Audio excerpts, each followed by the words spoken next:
పాకిస్తాన్లోని Jafar express train ని దుండగులు హైజాక్ చేస్తారండి. సో వీళ్ళు ఏంటంటే బిఎల్ఏ సంస్థకు సంబంధించిన వాళ్ళు తీవ్రవాదులు అని చెప్తున్నారు. So Baloch liberation army వాళ్ళమాట.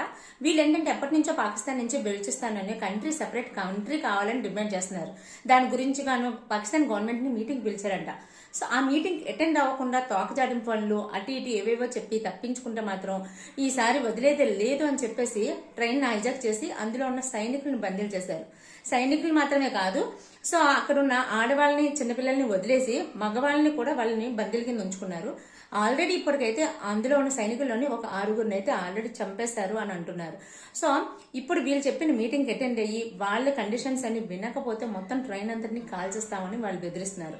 So ఇటువైపు నుంచి గవర్నమెంట్ తరపున ఉన్న సోల్జర్స్ అందరూ కూడా ట్రైన్ దగ్గరికి వెళ్లారు. సో గవర్నమెంట్ నుంచి వస్తున్న సందేశాల గురించి ఆదేశాల గురించి వెయిట్ చేస్తున్నారంట. సో ఇదండి ఇప్పుడు ప్రస్తుతానికి పాకిస్తాన్ లో ఉన్న పరిస్థితి.